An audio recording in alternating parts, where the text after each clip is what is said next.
इस वीडियो को like, subscribe और शेयर करें जिससे कि नए वीडियो का नोटिफिकेशन आपको मिल पाए।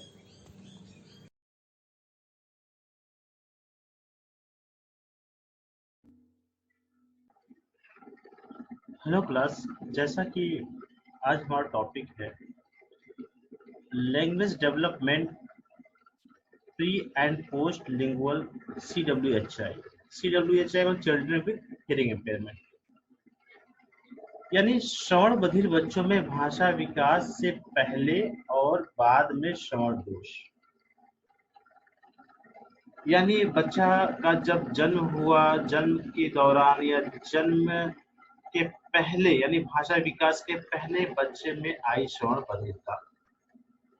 पहला, तो इसके बारे में हम चर्चा करेंगे कि जो बच्चा है भाषा विकास पूर्व बधिरता, यानी बच्चे के अंदर भाषा का विकास नहीं हुआ, उसके पहले वो हो गया, अर्थात जन्म के दौरान वो बधिर हो गया, तो जिसका असर उसके वाणी पर पड़ता है। यानी अगर हम कहें भाषा विकास की पूर्व बधिरता किसे कहते हैं, तो वह बच्चा जो जन्म अथवा बधिर भाषा विकास के पूर्व बधिर हो जाता है। जो जन्म अथवा बधिर यहाँ पे होगा क्लास जन्म, जो जन्म अथवा भाषा विकास के पहले ही बधिर हो जाता है उसे भाषा विकास पूर्व बधिरता कहते हैं। उसको कहते हैं भाषा विकास के पूर्व की बधिरता। यानी बच्चे का जन्म के दौरान बधिर हो गया या भाषा विकास के पहले बधिर हो गया, इस कंडीशन को हम कहते हैं भाषा विकास पूर्व बधिरता अर्थात प्रीलिंगुअल हियरिंग इम्पेयरमेंट। यदि बच्चा इस कंडीशन में हो जाता है तो उसका असर उसके वाणी पर पड़ता है। तो ये निम्न तथ्य हैं जो उसकी वाणी को प्रभावित करते हैं।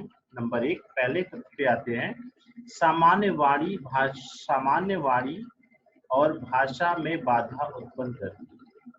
अर्थात यदि बधिरता जन्म के समय हो जाती है, भाषा के पहले हो जाती है, तो बच्चे की जो नॉर्मल वाणी होती है, स्पीच है, वो प्रोड्यूस नहीं कर पाता, वो नहीं निकल पाती, उसमें बाधा उत्पन्न होती है। क्लास ध्यान देना, हो सकता है कहीं पर टाइपिंग में एक दो वर्ड या लेटर मिसप्रिंट हो गए होंगे या गलत हो गया होगा, तो इसको ध्यान रखते हुए आप सेंटेंस रिकॉर्डिंग बना सकते हैं। दूसरे में आते हैं वातावरण की ध्वनि अथवा मौखिक ध्वनियों से वंचित कर देती है। यदि उसमें बधिरता जन्म के दौरान भाषा से पहले ही हो जाता है तो उसके जो वातावरण की जो ध्वनियां है वो बच्चा सुन नहीं पाता, और जब वो सुनेगा नहीं तो बोलेगा कैसे, अभिव्यक्त कैसे करेगा, तो कहीं न कहीं उसकी वाणी पर एक गहरा प्रभाव पड़ता है। और तीसरे पॉइंट पे है वाणी संग्रहण एवं अभिव्यक्ति दोनों में बाधा डाल। यदि बच्चा जन्म के दौरान भाषा से पहले बधिर हो जाता है तो वो वाणी संग्रह मतलब वाणी को संग्रह भी नहीं कर पाएगा, रिसीप्ट भी नहीं करेगा और ना ही अभिव्यक्ति कर पाएगा प्रॉपर तरीके से, उसमें भी ये बात होगी। चौथे नंबर पे आते हैं, चौथा नंबर है यह भाषा दक्षता को प्रभावित करे। जाहिर सी बात है, जो बच्चा सुन नहीं पाएगा वो उसके अंदर भाषा का विकास क्या होगा, वो समान बच्चों की अपेक्षा जो भाषा की दक्षता होगी वो निम्न कोटि की होगी। पांचवें नंबर पे आते हैं क्लास, गंभीर तथा अति गंभीर प्रकृति के श्रवण दोष वाले व्यक्ति लयात्मक ध्वनियों का आनंद नहीं ले सकते। अर्थात जो सुर लय ताल है उन ध्वनियों का जो आनंद होता है ये बच्चे नहीं ले पाते, क्योंकि इनमें जो हियरिंग इम्पेयरमेंट हुए हैं, श्रवण बधिरता हुआ है, वो जन्म के दौरान और भाषा से पहले ही हो गया, भाषा विकास से पहले हो गया। इसका इफेक्ट यह किसी की बात सुनने की क्षमता में बाधा डालती है। जाहिर सी बात है, किसी की बात वो सुन नहीं पाएगा क्योंकि वो पहले से ही बधिर हो चुका है। तो ये इफेक्ट पड़ते हैं जन्म के दौरान और भाषा से पहले बधिर बच्चों की।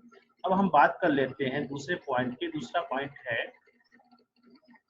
भाषा विकास के बाद की श्रवण बधिरता, पोस्ट लिंगुअल हियरिंग लॉस।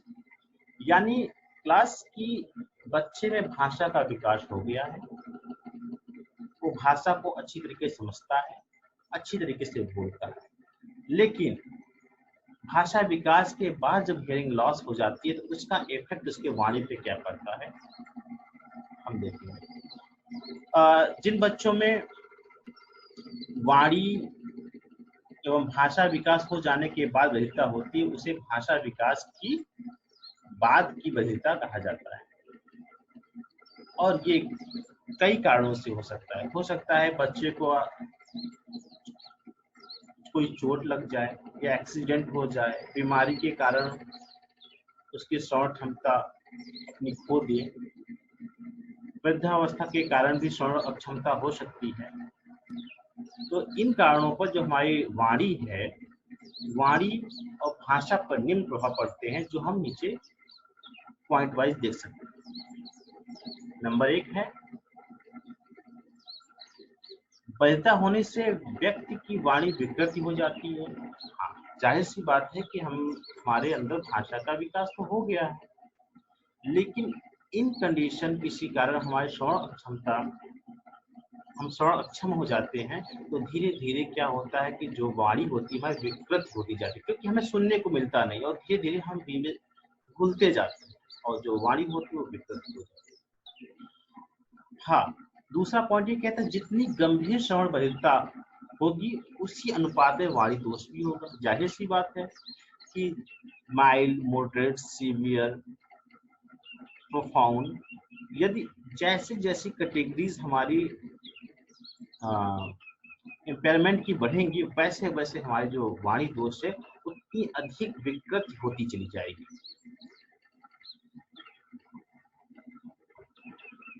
तीसरे पॉइंट पे आते हैं। तीसरा पॉइंट कहता है यदि श्रवण